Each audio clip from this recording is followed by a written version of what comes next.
Good day, everybody. This is Bob Walton with eXp Commercial, ROI Commercial, and inSide919.com. Today, I have a special guest, Martin Brossman, who is pretty well known in the Triangle area. I've known him for many years now. We met through inSide919 with Pat Howlett, going back more than a decade or so ago. But anyway, Martin, could you please tell us a little bit about yourself and your business and what you're doing? Well, my mission is supporting small and micro businesses, and I'm a success coach that works with individuals, professional individuals and groups, as well as speaking. So I speak to training for small business and then speaking for associations and larger groups. So those are the two areas. And the reason they sound different, but if you take a high performance salesperson and you take someone who owns their own business, they both work as though they're on their own. You know, they're a one person show. Even with employees, it's their show. They're responsible for it. So I find it maps on very well. Great. Martin, what is your background in education experience that has gotten you to this point right now?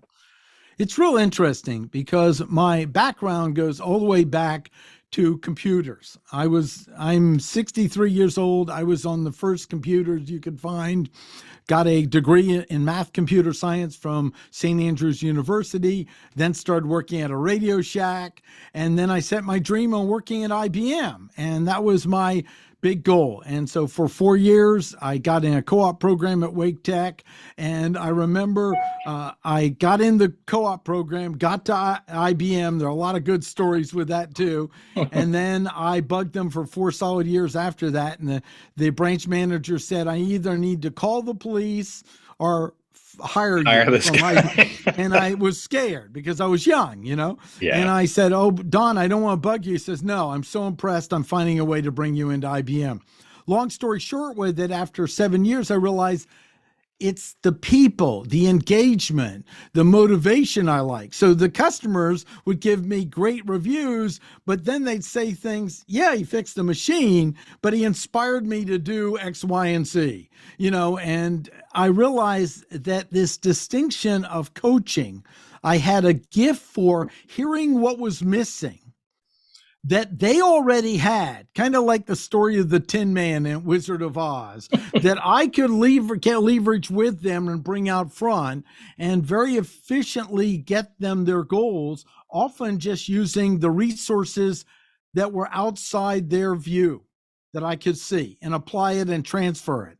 So I developed this gift of hearing what was missing that when moved around with the least expense and effort would make a profound difference. And then I personally call that the Aikido of marketing or the Aikido of business, because I mapped on the training of the martial art Aikido in my own life to improve it for building rapport with people and everything else. So I developed my own signature method. And then I left IBM in 95, set up a PC business to fund me until I could sell it for my coaching business. And in fact, I have an interview with the guy many years later who raised his family on the business. And now he's retired writing a book and hired me as a coach to help him with that. Awesome. So your business now is under the name Martin and Associates. Martin Brossman and Associates, LLC. And how it works is I dynamically team up with people as need, like you and I have done some projects together before. Right. So the associate is a dynamic team of people. When I meet with a client, okay, you want marketing, you want this. Okay, we need more people. I bring the team together for what we need. And they're just people I trust. So I don't, you know, I'm not going to have someone I'm working with I'm worried would steal the client. So I've got a great group of people that I dynamically work with when it's beyond just one-on-one coaching with a business owner. Nice. I understand that you're an instructor with the continuing education program at NC State. Could you tell us a little bit about that? Yes, and they've evolved their name. So we'll get to that to put in the book. It's changed several names, but I and Karen Teedy offer a 12-week certificate program through their professional continuing education on social media marketing and management. And that's been exciting. I mean, you got to go be involved in it. And Yep. it's been so exciting because it's a combination of making sure they build the behavioral skills and where to get the information, not just a lot of busy work like a lot of stuff. You go for a degree and honestly, not that I'm against it, but a lot of it looks like they just did it so they could fill time and give you lots of busy work. So what's the minimum people need to know to be competent in marketing either their own parents' business or home, or we've had the Parks and Recreations of Raleigh, we've had RDU, we've had Morrisville, the town of Fayetteville, and then small mom and pop shops from a chocolatier to the Four Saints Brewing. They let us share, they were in it, in brewing company. So it's very exciting, run over 10 years, and we have another course starting in January when this will be released. Excellent. So given, I understand your focus is small business, micro business, entrepreneurs, solopreneurs, those types. With COVID and just this whole shift in business, how it's done, interaction, social media, what are you finding to be your challenges and pivot points to basically adjust to current environment?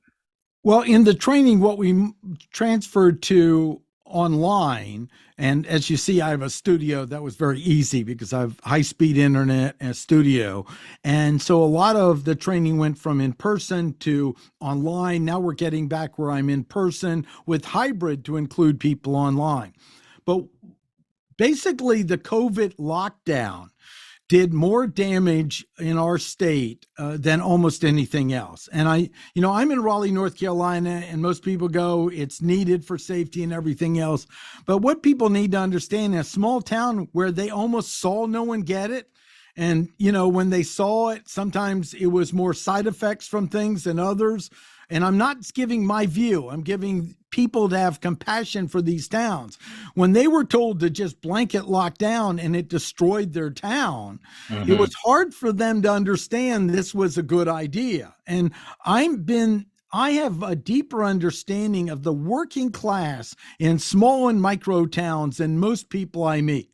Because when I hear something in Raleigh, we're like in a different world. We just don't get what they're like. Sure. You lose a restaurant, and we lose one restaurant and one shoe store and one coffee shop. Raleigh's still going to go. In a small town, you've just wiped out the downtown. You've got that coffee shop could be the anchor store. So they've had a crippling effect during this time, and they're not all happy with our representatives and across the board. I'm if you ask my political party, I'd say I'm leaning towards a localist, which is no party, an advocate for local. Right. But understand, it's just about broken the back of the small and micro business. So that it doesn't mean people haven't exploded and succeeded. And I'm glad to say I've got testimonials of people we got to work with, like a potter who was looking at just going out of business. And we worked with her to get her actively online and creating her brand through that. And she had the best year ever through the COVID. She didn't realize people are isolated at home. They might want a cool coffee mug or something, or a lamp. Right. But with the ones I directly worked with that hired or we got did very well. But what I saw is just a tremendous loss all over our state. And I don't see that we've completely recovered. I see them very apprehensive and concerned. They're very unhappy with their representatives on all sides, that they aren't speaking and understanding them. And my voice to them is get active in local politics, get active in local economy. Don't not vote, get yourself out and be the tail that wags the dog, because it's where I have the hope. Now, Bob, I'm not going to get too deep in politics, but I did grow up in DC. And I grew up active involved in political things. And what I'll tell you is you want that city to control as little of your life as possible. The reason is over and over, I would be an advocate for causes. They implement it from Washington, and in 5 years, the reverse was happening. So be cautious what you ask for. I'm a huge advocate that we must pick up our bootstraps and empower our communities, get actively involved. That means like next door, I had some crime in my community, and I put 350 flyers out on my own expense because what I realized, it was just kids stealing stuff. You know, they'd steal the PlayStation and leave the $100 on the dresser drawer. This was little time, and we just needed to pay more attention. So that changed it. I have a local park that had some crime, Shelley Lake. I got a Shelley Lake Park fans. We have 1,000 there. Now I'm talking to the city on it. We must get back to local. We must get back to speaking up. The businesses must be the tails that wag the dog locally. They need to make sure the representatives aren't just tolerating them, but are advocates for them. And I'm working with a candidate in my own district for the same thing, Whitney Hill, I'll mention, because he's a businessman. He's not a lawyer. He doesn't know all the contacts in the political office. That's, to me, the kiss of death. Once you get big enough, you can be bought. That's a risk. So I'm a localist, and I think we have had a tremendous loss. This is our chance to shine. We must work together. I don't care if you don't like Bob down the street, not you, but Judy or something. Get over it, work together, build alliances, and build our country back from the ground up. It's where the hope it's really the only hope I personally have is that we say enough is enough and we take back safety in our communities. What do we need to do to support a relationship with the local police so it's win-win for both of us? So you're talking about like community watch. Yeah, community. Programs. Well, that's what Nextdoor filled in the gaps on. So that once I researched it, I went, okay, it's done. I mean, the community watch was only rusty signs, and I'm not sure if it ever did anything. So, and then I talked to Raleigh Police and got them said you need to be on Nextdoor to be an advocate with it, and they have people on it. So this is what I'm passionate about. We must all become localists. Think first your community. Think first, is it safe for your daughter to walk in the park? Think first to what are they doing? Is building getting the input of the community? Is that I'm not against development. I'm against development where it's bought and it doesn't have the input of the best interest of the taxpayers. Right. So normally at this stage of my interviews, I normally ask, who are your biggest competitors? But you seem to be kind of in a world to yourself. What are you coming against in terms of, let's say education or other brands out there that are trying to educate or push local agenda? Well, I would say the biggest competitors are get-rich scheme people. Because I'm a get-rich-slow person. They often, some people will go spend lots of money and then find out, I've got to do it one step at a time. Okay. That would be the biggest competitor I see when I'm out training is they showed up, they spend $4,000 on a course of 10,000 ebooks you can sell, and it's junk written overseas and no one's buying it. Or they're selling on eBay and they got an affiliate program to get rich quick on it. And it's stuff that no one wanted the first time, now available at a discount cost. So, that's the biggest thing. And what they're getting, I built my own signature approach to coaching and working that's very proactive.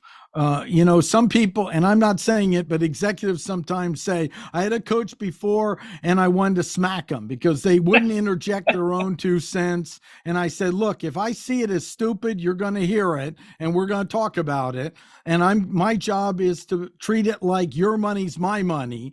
And if I see something not working, I'll speak up. So I do have my own style of coaching, and I call it key coaching. I even taught a course training for a while, but it's fine. I might bring that out again, but there's so many people doing it and so many certificates out there. Go get it. Right. But the Right. key advice I have for coaches is get results.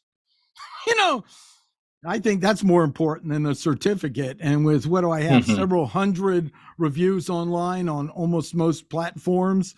I just got a new prospect, and I said, "How'd you find me?" Because most of my business comes from direct referrals.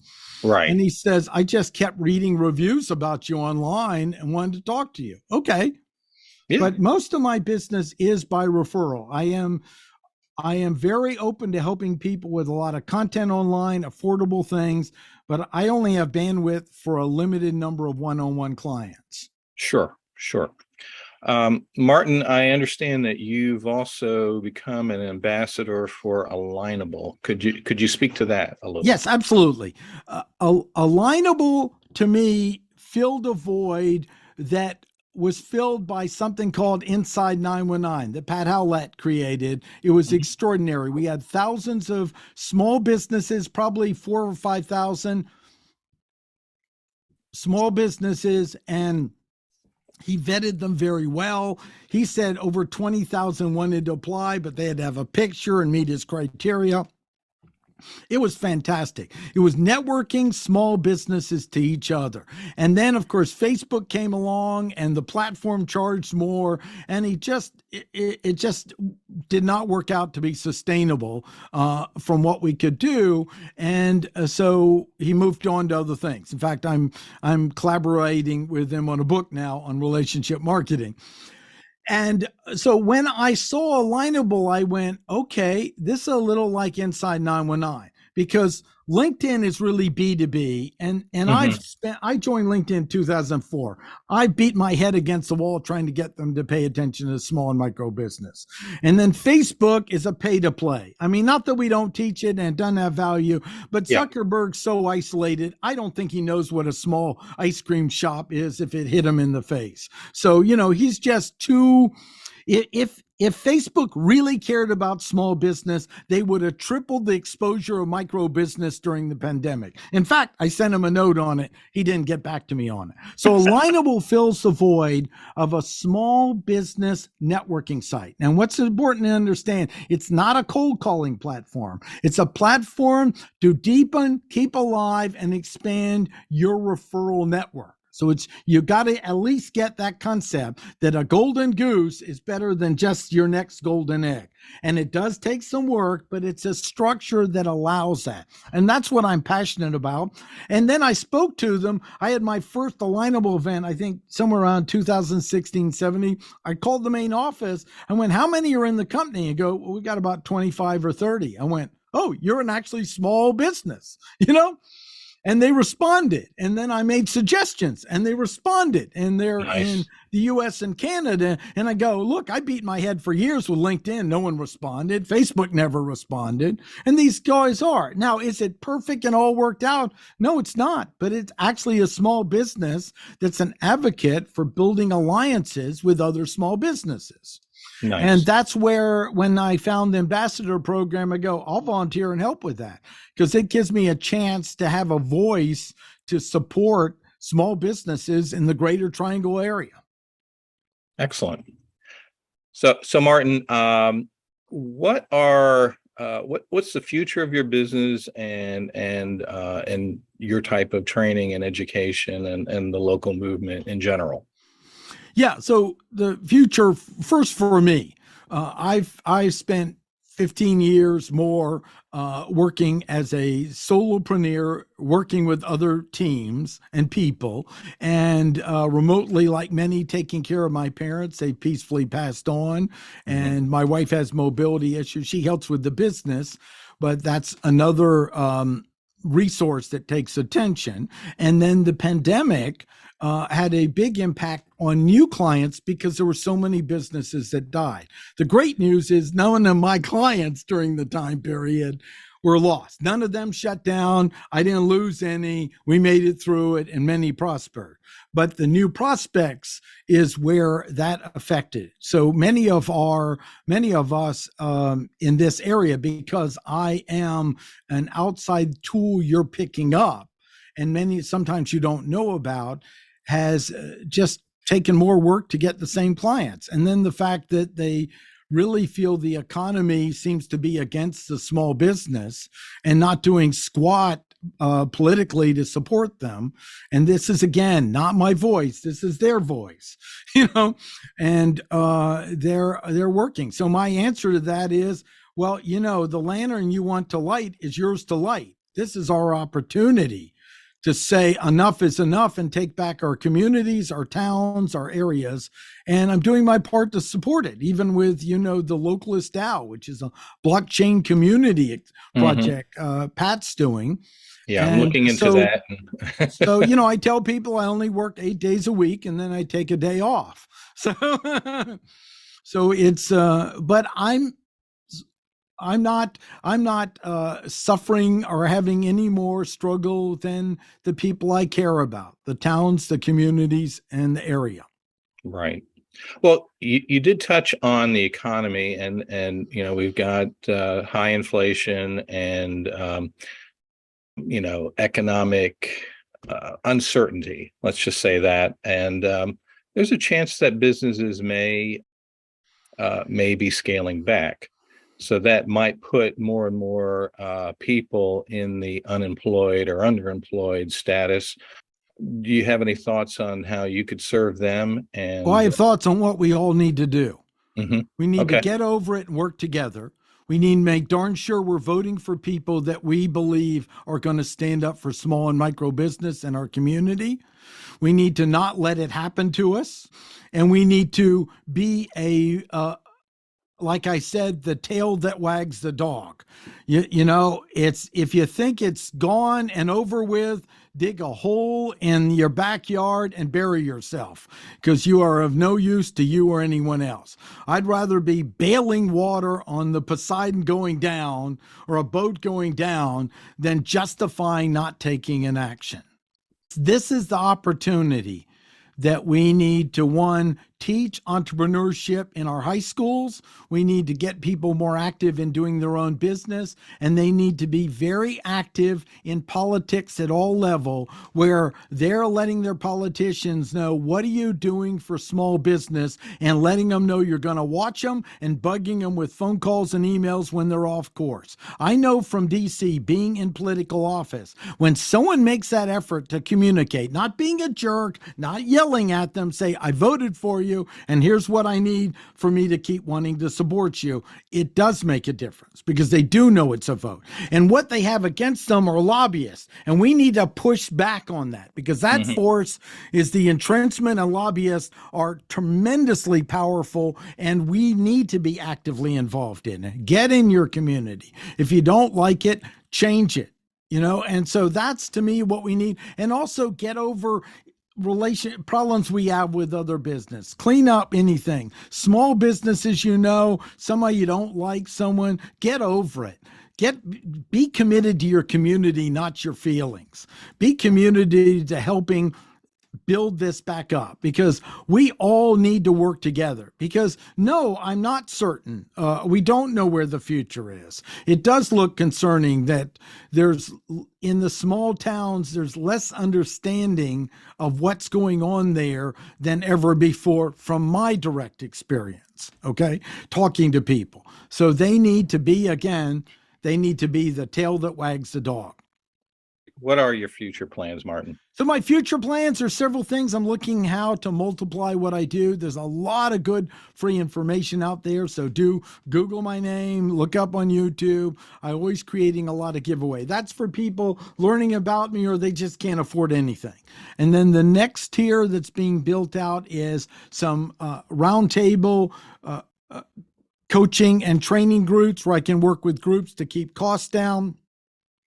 Training for any associations and groups where I can help out with that.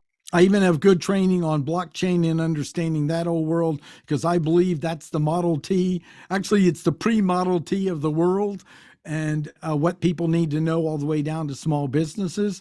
And then the other thing is that ultimately I do take on limited coaching clients, but that's a very finite group. So I try to make something affordable for each level from my years of experience of really how to market with little or no marketing dollars and how to win on the outer game, the ground game, and the inner game.